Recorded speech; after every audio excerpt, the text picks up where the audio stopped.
بیدہی جس کے ہاتھ میں ہے, جس کے قبضے میں ہے, الملک حکومت,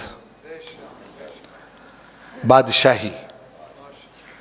فرمایا تبارک الذی بیدہ الملک, بڑی برکت والا ہے وہ جس کے قبضے میں بادشاہی ہے.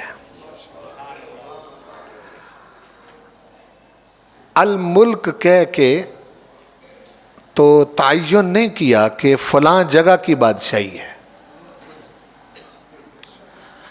یا فلاں علاقے کی بادشاہی ہے یا فلاں قوم کا وہ بادشاہ ہے. یہ تعین نہیں کیا. زمانے کا بھی تعین نہیں کیا کہ فلاں زمانے کا وہ بادشاہ ہے. اس میں نہ زمین کا نام لیا نہ آسمان کا نام لیا.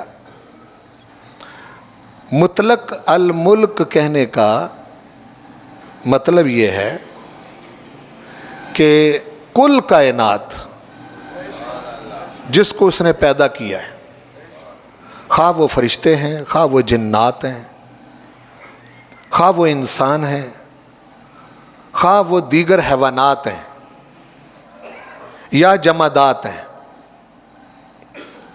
یا پہلے گزرے ہوئے انسان ہیں, یا موجودہ انسان ہیں, یا آئندہ آنے والے انسان ہیں,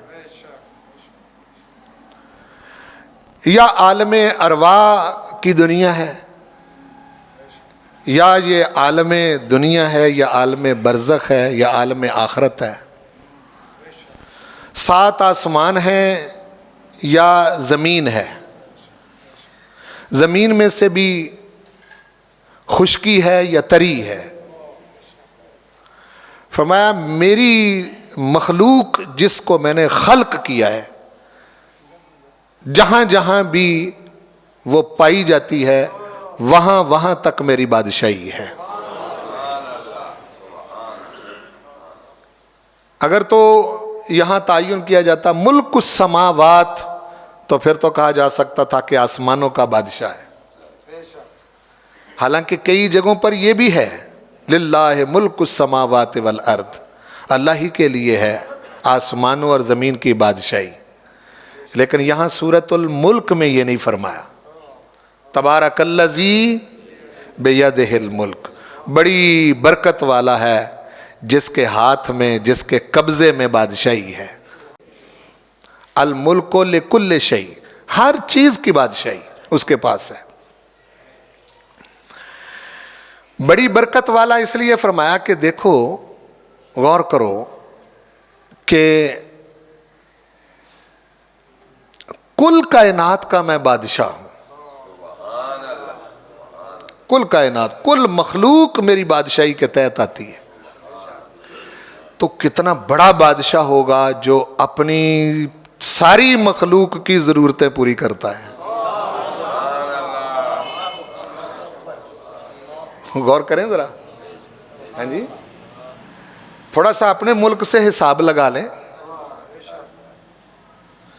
کہ اگر بادشاہ یا ملک کا سربراہ کوئی صحیح سٹریٹجی اور طریقہ کار اختیار نہ کر سکے تو لوگ کتنی دقت میں آ جاتے ہیں,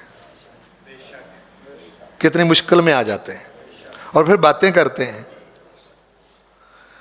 وہ کہتے ہیں کہ جی دیکھو کوئی طریقہ کار ہے, حکومت اس کو کہتے ہیں, یہ کوئی سربراہی ہے. اس طرح حکمرانیاں ہوتی ہیں, باتیں کرتے ہیں نا لوگ. تو ارشاد فرمایا کہ دیکھو مخلوق کا تو کوئی پتہ نہیں, ہم کوئی ساری مخلوق کو تھوڑا جانتے ہیں. پھر ہر مخلوق کی الگ الگ ضرورتیں ہیں. جو کھانے آپ کھاتے ہیں یہ جنات نہیں کھاتے, جو جنات کھاتے ہیں وہ آپ نہیں کھاتے. اور ہر ایک کی اپنی اپنی ضرورت ہے, اور ٹائم لمیٹیشن ہے اس کی کہ اس نے کس مخلوق کو کس وقت تک رکھنا ہے اور اس وقت تک اس کی ضرورت کتنی ہے, کہاں اس نے رہنا ہے, کہاں اس نے جانا ہے.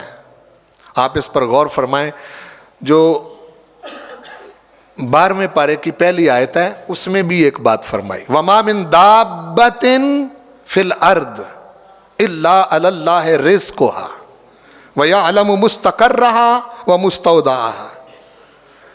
فرمایا روئے زمین میں کوئی دابہ، دابہ کہتے ہیں چلنے والے کو، وہ 2 ٹانگوں سے چلے یا 4 سے چلے، ہاں جی، یا 10 ٹانگوں سے چلے یا 6 ٹانگوں سے چلے، ہر جاندار کوئی بھی، ما من دابہ. فرمایا روئے زمین میں کوئی دابہ، رینگنے چلنے جاندار کوئی روئے زمین میں ایسا ہے ہی نہیں، الا علی اللہ رزقھا، مگر یہ کہ اس کا رزق میرے ذمے ہے، اس کے رزق، میں اس کے رزق کا ذمہ دار ہوں. آگے بڑی پیاری بات کی ہے، فرمایا یعلم مستقرھا ومستودعھا. رزق پہنچا میں رہا ہوں، اور کوئی روئے زمین میں جو دابہ ہے اس کا مستقر کہاں ہے اور اس کا مستودع کہاں ہے. مستقر اس جگہ کو کہتے ہیں جہاں انسان اپنی مستقل رہائش بناتا ہے، اس کو مستقر کہتے ہیں، جائے قرار. مثال کے طور پر آپ نے اپنے بچوں کے ساتھ رہنا ہے تو آپ کوئی پلاٹ دیکھیں گے، اپنی ضرورت کے مطابق مکان بنائیں گے، جہاں کہیں بھی جائیں گے پلٹ کے آپ اپنے گھر آئیں گے. تو وہ جہاں آپ مستقل رہائش اختیار کرتے ہیں اس کو مستقر کہتے ہیں. ایک ہوتا ہے مستودع. مستودع اس جگہ کو کہتے ہیں جہاں آپ عارضی طور پر کہیں جا کے کوئی 2 4 10 15 دن جا کے رہتے ہیں، اس کو مستودع کہتے ہیں. سبحان اللہ. اچھا غور فرمائیں آپ کہ ایک شخص تو مستقل رہائش میں رہ رہا ہے تو وہ اپنے رب کو بتا کے نہیں جاتا کہ میں آج لاہور جا رہا ہوں، آج میں کراچی جا رہا ہوں، آج میں راولپنڈی جا رہا ہوں، آج میں نے پشاور جانا ہے. اب میں آج کل تو لوگ اڑان بھرتے ہیں 2-3 گھنٹے کے اندر سعودی عرب پہنچ جاتے ہیں، دبئی چلے جاتے ہیں، مختلف جگہوں پر، میں وہاں جا رہا ہوں. تو وہ جہاں بھی جائے گا 2 دن رہے، 4 دن رہے، 10 دن رہے، 15 دن رہے، وہ اس کا مستودع ہے. ایک اس کی مستقل رہائش ہے جس کو کہتے ہیں مستقر، اور ایک ہے مستودع، اس کی عارضی رہائش جہاں جا کے وہ رہتا ہے. اچھا رستے میں بھی کوئی 2-4 گھنٹے کے لیے جہاں ٹھہرتا ہے اس کو بھی مستودع ہی کہتے ہیں، جہاں بھی وہ جاتا ہے. تو پروردگار ارشاد فرما رہا ہے میں اس لیے تیرا رازق ہوں اور رزاق ہوں کہ مجھے تیری مستقل رہائش کا بھی پتہ ہے،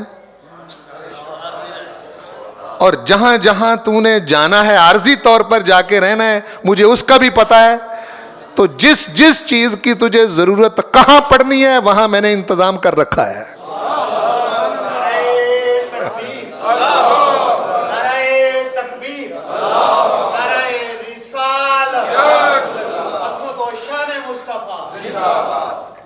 اس کو اس مثال سے بھی سمجھیں کہ فرض کریں کہ کوئی شخص ہے، اس کو آپ کہتے ہیں کہ بھئی تمہارا اگر کوئی کھانے پکانے والا نہیں ہے گھر میں تو چلو ہم تمہیں روٹی دے دیا کریں گے. بعض اوقات کوئی مسافر ہوتا ہے، بعض اوقات کوئی ضرورت مند آ جاتا ہے تو آپ اس کو کہتے ہیں کہ بھئی ہمارے گھر سے تمہاری روٹی آ جایا کرے گی. ایسا کئی بار ہوتا ہے نا جی، کئی لوگ ایسا کرتے ہیں. اچھا اگر وہ جو روٹی دے رہا ہے اس کو بغیر بتائے کہیں چلا جائے، بتائے نا، وہ کہیں چلا جائے اور بعد میں آ کے اس سے گلہ کرے کہ بھائی میں تو چلا گیا تھا، آپ نے مجھے روٹی، وہ کہتے ہیں مجھے کوئی خواب آنی تھی، یعنی میں کو غیب کا علم جانتا ہوں کہ تو چلا گیا، تو بتا کے جاتا، میں اس حساب سے تیرا کوئی بندوبست اگر کر سکتا تو کرتا، نہیں تو میں معذرت کر لیتا. ہاں جی. تو یہ ہم اس سے سمجھیں اس بات کو کہ ہم نہیں بتاتے اپنے مالک کو کہاں، ہم اپنی روٹین میں ہم جا رہے ہوتے ہیں. ٹھیک ہے نا جی، کیا سفر کرنا ہے، کہاں جانا ہے. تو ارشاد فرمایا کہ یعلم مستقرھا ومستودعھا. کل روئے زمین میں آپ کی بات نہیں ہو رہی، آپ خود صرف اپنے اوپر قیاس کر رہے ہیں نا. مچھلی کہاں رہتی ہے، مینڈک کہاں رہتا ہے، شیر کہاں رہتا ہے، زرافہ کہاں رہتا ہے، ہیں جی، مگرمچھ کہاں رہتا ہے، پرندے کہاں رہتے ہیں. دابہ جب کہا تو کل روئے زمین کی جاندار مخلوق جہاں کہیں بھی رہتی، وہ جہاں مستقل رہائش اختیار کرے اس کا بھی مجھے پتا ہے، اپنی مستقل رہائش کے سفر کر کے عارضی طور پر جہاں جائے اس کا بھی مجھے پتا ہے، جہاں بھی وہ جائے اس کو رزق میں دیتا ہوں.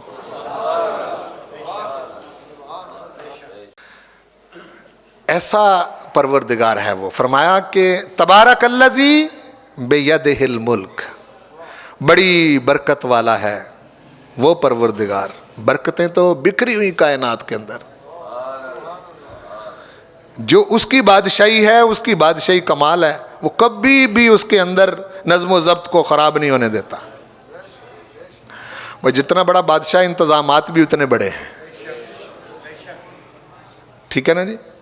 کل مخلوق کے لیے اس کو ضرورت، اس کو پتا تھا کہ میں نے اس طرح کی چھت بنانی ہے، اس طرح کی زمین بچانی ہے، اور پہلے انسان سے لے کے آخری انسان تک کس کس چیز کی ضرورت پڑے گی وہ سب چیزیں اس زمین کے اندر رکھ دی ہیں اس نے. ہر چیز اس کے اندر رکھ دی. انسان اپنے اپنے وقت میں آئے گا، اپنے علم، فن اور ہنر کے ساتھ ان چیزوں کو نکال کے استعمال کر لے. لوہے کے خالق آپ نہیں ہیں، گرینیٹ کے خالق آپ نہیں ہیں، سنگ مرمر کے خالق آپ نہیں ہیں. ہاں جی، خالق وہی ہے، اسی نے سب کچھ رکھا ہوا ہے. انسان تو تھوڑی سی اس کو پالش پولش کر کے تو وہ شیخیاں بکھیرتا پھرتا ہے نا. خالق وہی ہے، ہر چیز اس نے رکھی ہے، جس چیز کی ضرورت پڑتی ہے اس نے رکھا ہے، اور کہاں سے کہاں تک کا رزق پہنچاتا ہے. پھر اس کا عوض نہیں لیتا. ہاں جی، ایسا سخی ہے کہ اس کا عوض نہیں لیتا، معاوضہ نہیں لیتا، بدلہ نہیں لیتا، فری میں ہر شے دیتا ہے. ہسپتالوں میں جائیں تو آپ کو ڈاکٹر جو آکسیجن لگاتے ہیں پیسے لیتے ہیں نا. ہاں جی، فری میں آکسیجن پوری کائنات استعمال کر رہی ہے، جس کو جس چیز کی ضرورت ہے. لیتا کچھ نہیں ہے، مفت میں. وہی حضرت خواجہ عبداللہ انصاری حروی والی بات، مفت میں پیدا کیا تو نے، مفت میں تو نے رزق دیا ہے. یاد دلانے کے لیے سنا دیتا ہوں یہ واقعہ، ویسے سنایا ہوا ہے آپ کو میں نے پہلے. یہ میرا ذاتی ایک ایکسپیرینس ہے، غالباً 1996 کا میرا سیشن تھا یونیورسٹی کا. تو اس وقت وہ پنجاب یونیورسٹی کے ہاسٹل اور جو اکیڈمک روم ہے جہاں تعلیم ہوتی ہے اس کے درمیان سے نہر چلتی. تو اس وقت وہاں یہ ٹالی کے شیشم کے درخت ہوتے تھے. یہ 96 کی بات کر رہا ہوں. اب تو خیر وہ پیرس بنانے کے شوق میں لاہور کا حلیہ ہی کچھ کا کچھ ہو گیا ہے. ہاں جی، تو اس وقت وہاں وہ درخت ہوتے تھے. اس درخت کے نیچے ایک بابا جی بیٹھا کرتے تھے. میں نے بہت مرتبہ جرأت کی کہ ان سے بات کروں، لیکن میں اس بات کو سمجھتا تھا جن لوگوں کے پاس میرا اٹھنا بیٹھنا کہ یہ مختلف مزاج کے لوگ ہوتے ہیں، تو میں ڈرتا تھا اس بات سے کہ کہیں کچھ غلط نہ ہو جائے. بہرحال ایک دن ایسا ہوا، کئی مہینے گزر گئے، تو میں گزر آتا تو میری طرف دیکھ کر مسکرائے. مجھے تھوڑی سی جرأت ہوئی، میں قریب ہوا، السلام علیکم کہا، تو مجھے جواب میں کہنے لگے وعلیکم السلام، حافظ صاحب آپ کا کیا حال ہے. ہاں جی، یہ پہلی فرسٹ ملاقات. ہاں جی، تو مجھے تعجب ہوا اس بات سے. پھر میں بیٹھ گیا تو ان کے پاس ایک خادم لڑکا ہوتا تھا، اس کو کہنے لگے حافظ صاحب کو انگور بڑے پسند ہیں، انگور لے کے آؤ. یہ دوسرا اٹیک تھا. ہاں جی، اچھا وہ بچہ گیا اور انگور لے کے آیا،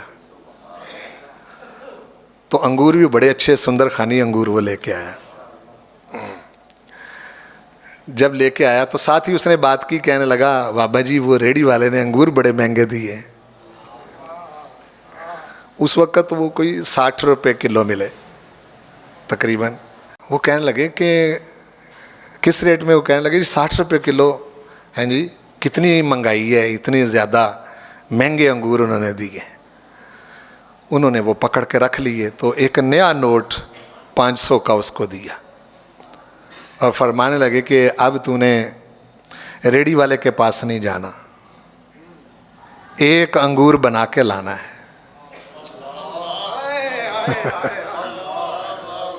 ایک انگور بنا کے لانا ہے. وہ وہیں ٹھہر گیا, کہنے لگا جی بنتا تو نہیں نا, چاہے کروڑ روپیہ خرچ کر لیں, یعنی ارب ہار روپیہ بھی خرچ کر لیں تو بنتا ہے کسی سے انگور بھائی؟ ہاں جی, کہتا بنتا تو نہیں جی. وہیں ٹھہر گیا. تو فرمانے لگے بیٹھ. اس کو بھی بٹھا لیا تو مجھے بھی مخاطب کر کے کہنے لگے کہ یہ کسی نے پتہ نہیں کہاں یہ انگور کسی نے اگائے, اس نے بیل کی محنت کی, بیل کی رکھوالی کی, پانی دیا, اس پر انگور لگانے والے نے لگائے, اس نے اتارے, پک گئے تو کریٹوں میں اس نے بھرے, وہاں سے کسی نے ٹرک پر لا دے. وہ جو جس کی بیل تھی کچھ پیسے اس نے لیے, چونکہ باغ اس کا تھا, اس نے اس پر کھیتی باڑی کی تھی, محنت کی تھی, پانی دیا تھا, تو اس کو کچھ پیسے لیے اس نے. ہو سکتا ہے کہ اس نے اس وقت وہاں کوئی 30-35 روپے کلو دے دیے ہوں اس حساب سے. کچھ وہ کریٹ جو ہوتے ہیں جن میں بھرتے ہیں, کچھ لکڑی کے, اس کے پیسے ہو گئے. فرمایا وہ جو ٹرک والا ہے اس نے وہاں سے لاد کے لاہور لایا تو وہ اس کا کرایہ پڑ گیا اس میں. آگے منڈی میں پہنچے تو منڈی میں آگے پھر آڑتی بیٹھے ہوتے ہیں, کوئی چند پیسے انہوں نے روپے لے لیے. وہاں یہ ریڑھی والا پہنچا, اس نے وہاں سے خریدے, جتنے کہ یہ لے کے آیا اس نے کو 5-10 روپے منافع رکھ کے, تو وہ پہلے بندے سے لے کے ریڑھی والے تک 60 روپے بنتے تھے.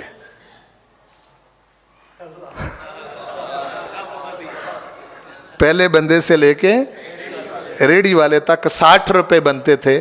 وہ 60 روپے دے کے ہم انگور لے کے آئے ہیں اور کھا رہے ہیں. دینے والے نے تو فری دیے ہوئے ہیں.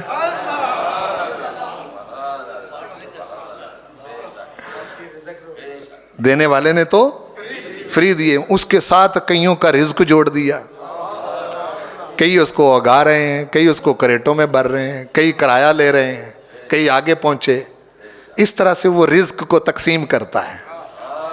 ہیں جی, باقی وہ جو انگور ہیں وہ تو دینے والے نے فری دیے ہوئے. وہ کب لیتا ہے آپ سے گندم کے پیسے کون لیتا ہے؟ گندم کے ایک دانہ اگر آپ بنانے لگیں, کروڑ روپیہ لگائیں رکھیں ایک طرف اور ایک دانہ بنا کے بتائیں. ہاں جی, چنے ہیں, دالیں ہیں آپ کھاتے. ہاں جی, اور پھر سوچتے جائیں آپ جو کچھ بھی ہے, کون کیا لیتا ہے وہ آپ سے؟ فرمایا جب میں کچھ نہیں لیتا تو پھر اصلی بادشاہ تو میں ہوا نا. تبارک الذی بیدہ الملک, بڑی برکت والا ہے جس کے قبضے میں ہے بادشاہی, جس کے قبضے میں ہے حکومت. حکومت تو اصل میری ہے, حکومت تو اصل میری ہے. تو یہ سورۃ الملک کے ابتدائی جملے میں جو اس نے بات ارشاد فرمائی, کسی بات کا ذکر نہیں کیا. پھر میرا حسن انتظام دیکھو, تم اپنے اپنے کام پہ لگے ہوتے ہو, لیکن میں تمہارے لیے کتنی چیزیں مرتب کر کے اور منظم کر کے رکھی ہوئی ہیں. آج کیا تاریخ ہے؟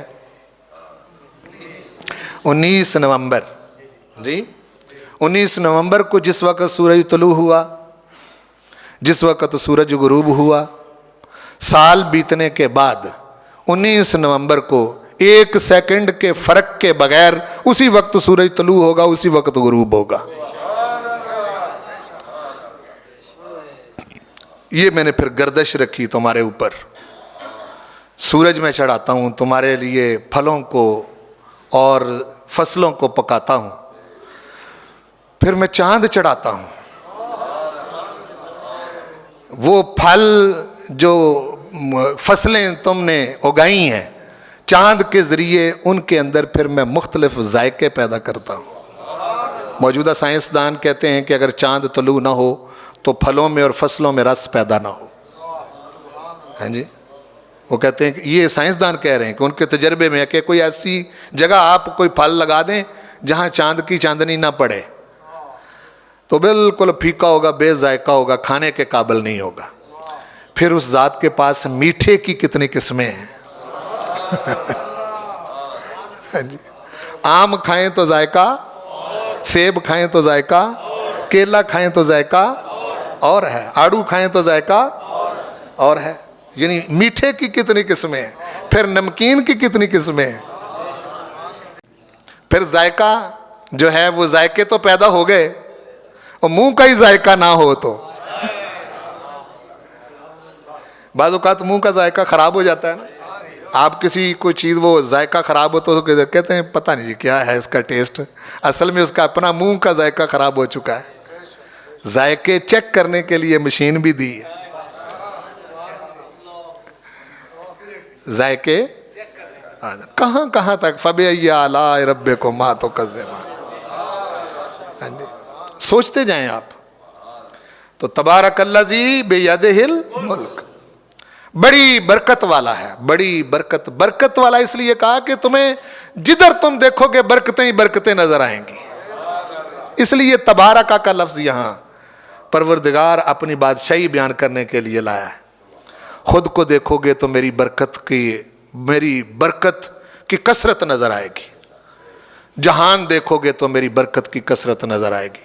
کبھی کوئی کمی ہوئی دنیا جہان کے اندر خوراک کی قلت سے کبھی کوئی قوم صفحہ ہستی سے مٹی ہی نہیں. یہ تاریخ ہے. قومیں مٹ گئی ہیں جن کا نام و نشان تک نہیں رہا. دنیا کے اندر قومیں آئیں، افراد آئے، ان کا کوئی نام نشان تک، نسلیں ہی مٹ گئیں. ایسی قومیں بھی آئیں جو صفحہ ہستی سے ہی مٹ گئیں. لیکن بھوکے نہیں مرے، وہ پیاسے نہیں مرے. مٹے کیوں؟ جن کو مٹایا گیا صفحہ ہستی سے، فرمایا یہ ہماری حکومت کے اندر خلل ڈالنے والے لوگ ہیں. اگر حکومت میں خلل ڈالا جائے تو حکومت حق رکھتی ہے نا کہ پکڑے اس کو. کیوں بھائی؟ ہاں جی، ہمارا ہی کھاتے ہیں، ہمارا دیا ہوا پہنتے ہیں، ہماری چیزیں استعمال کرتے ہیں اور ہمارے ہی خلاف سازشیں کرتے ہیں. تو میں نے یہ سب برکتیں پیدا کر کے تو پھر کچھ اپنی طرف سے پابندیاں بھی تو لگائی ہیں. مجھے پتا ہے کہ کس چیز کو کھانا ہے، کس چیز کو نہیں کھانا، کس چیز کو پینا ہے، کس چیز کو نہیں پینا، کس چیز کو پہننا ہے، کس چیز کو نہیں پہننا، کس چیز کو استعمال کرنا ہے، کس چیز کو استعمال نہیں کرنا. پیدا میں نے ہی سب کچھ کیا ہے. میں کسی جگہ وہ حرمت کا ذکر کر رہا تھا کسی پروگرام میں، درس حرام کون کون سی چیزیں ہیں، تو میں گن رہا تھا تو اس میں میں نے کہا کہ خنزیر کا گوشت حرام ہے. تو ایک بندے نے سوال کیا، کہنے لگا کہ جی یہ اتنی بری شے تھی تو اس کو پیدا کیوں کیا؟ ایک بندے نے سوال کیا، اتنی بری شے تھی تو اس کو پیدا کیوں کیا؟ تو میں نے اس کو کہا کہ تیرے جیسوں کو چیک کرنے کے لیے.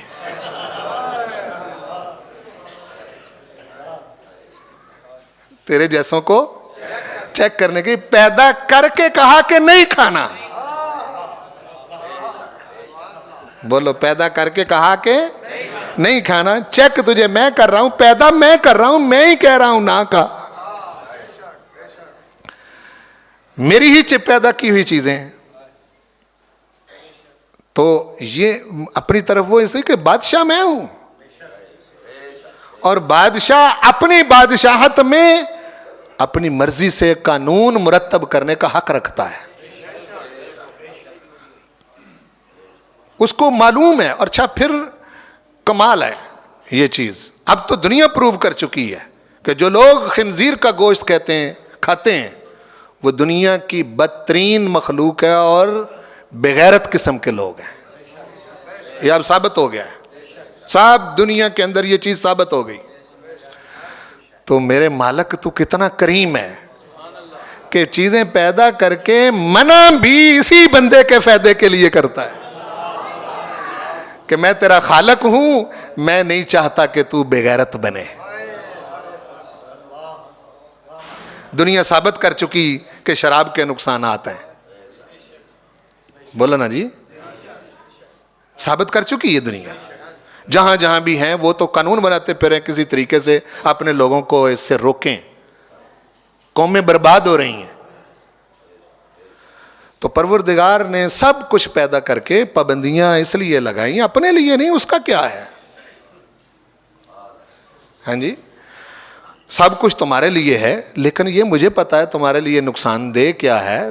حکیم کے پاس آپ جائیں تو بعض اوقات اچھی اچھی چیزوں سے بھی وہ آپ کو روک دیتا ہے کہ نہیں روک دیتا؟ کیوں روکتا ہے؟ وہ آپ کے لیے نقصان دہ ہوتی ہیں۔ اگر آپ وہ کھائیں گے تو پھر آپ کے لیے مسئلہ بنے گا، وہ کہے گا کہ جی آپ کا بیڑا غرق ہو جائے، آپ کی صحت خراب ہو جائے گی۔ تو فرمایا تبارک الذی بیدہ الملک، بڑی برکت والا ہے وہ جس کے قبضے میں ہے ملک، جس کے قبضے میں ہے حکومت، جس کے قبضے میں ہے بادشاہی۔ ساتھ ہی فرما دیا کہ یہ جو تمہیں بعض اوقات تعجب ہوتا ہے، چونکہ بادشاہی میری ہے، اس بادشاہی میں بادشاہت کرتا ہوں، تو میرے کاموں سے تمہیں تعجب ہوتا ہے کہ یہ کیسے، یہ کیوں، یہ کس طرح ہو گیا۔ تو فرمایا کہ باقی بادشاہ دنیا کے اندر جتنے بھی ہیں ان کے پاس یہ اختیار نہیں، میرے پاس ایک کوالٹی ہے۔ میں بادشاہ ہوں تو میری ایک کوالٹی ہے۔ وہ کوالٹی کیا ہے؟ وہ یہ ہے کہ وَهُوَ عَلَىٰ كُلِّ شَيْءٍ قَدِيرٌ۔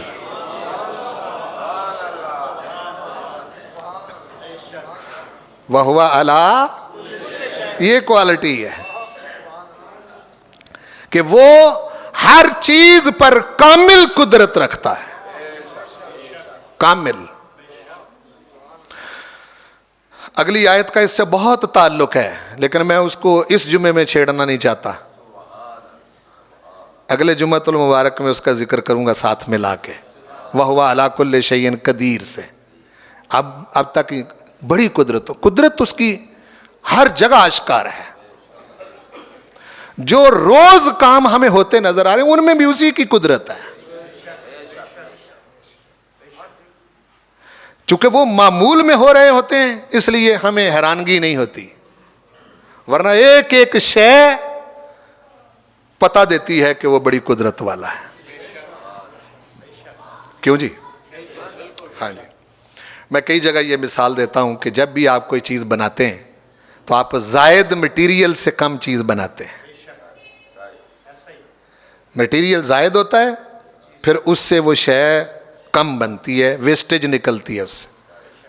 پنکھا بنائیں گے تو یہ اس کے پر، اس کی باڈی بنے گی تو یہ زائد لوہے سے بنے گی۔ کیوں جی؟ ایسا ہوگا کہ مثال کے طور پر پنکھا جو ہے یہ 2 کلو وزن ہے اس کا، تو آپ 1 کلو مٹیریل سے اس کو بنا لیں، یہ بنائے گا؟ ہوگا؟ نہیں ہوگا۔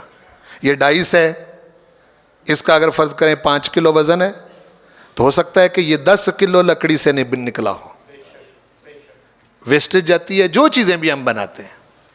تو فرماتا ہے کہ یہ تو تم ہو نا، تم ایسا کرو گے اور تمہارے بس میں اتنا ہی ہے تمہارے بس میں اتنے، تم یوں ہی کر سکتے ہو کہ زائد مٹیریل میں سے کوئی چیز جو ہے تراش خراش کر کے اس کو بنا لیتے ہو۔ میری کاریگری دیکھو، میں زائد سے کم نہیں بناتا، کم سے زائد بناتا ہوں۔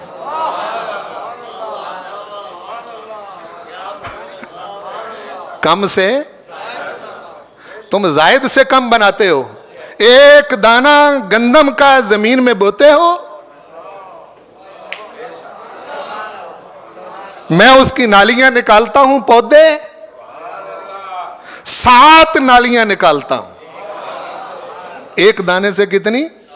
7 نکالتا ہوں، 7 پر سٹے لگاتا ہوں، ایک ایک سٹے میں 100 دانہ بھرتا ہوں، اور تم نے ننگا دانا بویا تھا، میں ٹوپیاں پہنا کے واپس کرتا ہوں.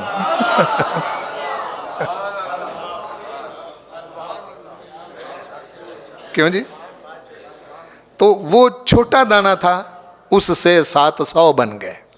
یہی مثال اس نے دی ہے کنجوسوں کو سمجھانے کے لیے قرآن میں. اور میں اعتبار نہیں ہے تمہارا مجھ پر، تمہارا مجھ پر اعتبار نہیں ہے. مثل الذین ینفقون اموالہم فی سبیل اللہ، وہ لوگ جو میرے رستے میں خرچ کرتے ہیں. کاروبار بھی بندے نے کیتا ہوئے تو کسے چجدے بندے نال کیتا ہوئے. کیوں بھائی؟ پتا ہوئے بندہ اگلا کون ہے تو پھر پتا تو ہوندا نا جی. مثل الذین ینفقون اموالہم فی سبیل اللہ، میرے رستے میں خرچ کرو تو سمجھو کہ ختم ہو گیا نہ. کمثل حبہ، اس کی مثال ایک دانے جیسی ہے. انبتت 7 سنابل، جو 7 بالیاں اگائے. فی کل سنبلۃ 100 حبہ، ہر بالی میں 100 دانے. پھر فرمایا 100 پر کون سی پابندی ہے؟ واللہ یضاعف لمن یشاء، میں 100 سے بھی بڑھا دیتا ہوں جتنا چاہوں.